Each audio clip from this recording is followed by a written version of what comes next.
एक बार नारद ने कृष्ण से कहा, भगवान, मुझे माया दिखाओ। कुछ दिन बीत गए और कृष्ण ने नारद को उनके साथ एक रेगिस्तान की यात्रा करने के लिए कहा।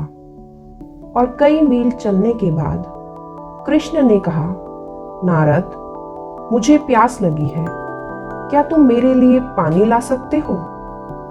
मैं अभी जाता हूँ प्रभु और आपके लिए पानी लाता हूँ। तो नारद गए। थोड़ी दूर पर एक गांव था। वह पानी की तलाश में गांव में घुसा और दरवाजे पे दस्तक दी, जिसे एक खूबसूरत जवान लड़की ने खोला।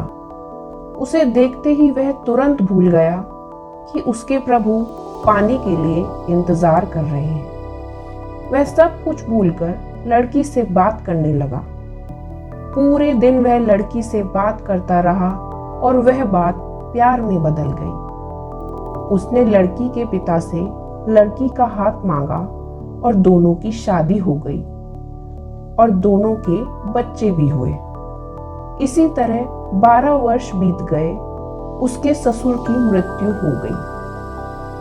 अपनी पत्नी और बच्चों के साथ एक बहुत ही सुखी जीवन व्यतीत करने लगा।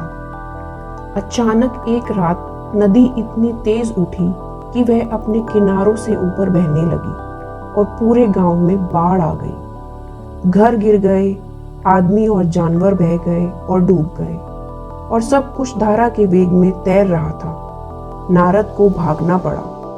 एक हाथ से उसने अपनी पत्नी को और अन्य 2 बच्चों को पकड़ रखा था और एक बच्चा उसके कंधों पर था।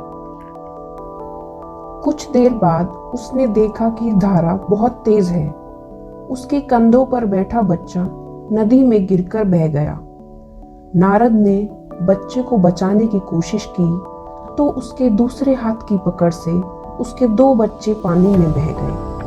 अब वह अपनी पत्नी को कसकर पकड़े था, पर फिर भी पत्नी तेज बहाव में बह गई। नदी के बहाव ने उसे किनारे पर फेंक दिया और अब वह फूट फूट कर रोने लगा। उसके पीछे से एक कोमल आवाज आई, मेरे बच्चे, पानी कहाँ है?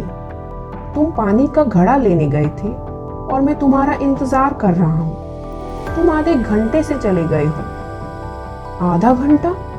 नारद ने कहा। उसके दिमाग में पूरे 12 साल बीत चुके थे और आधे घंटे में ये सारे दृश्य घटित हो गए थे। तब नारद को समझ आया, यही माया है।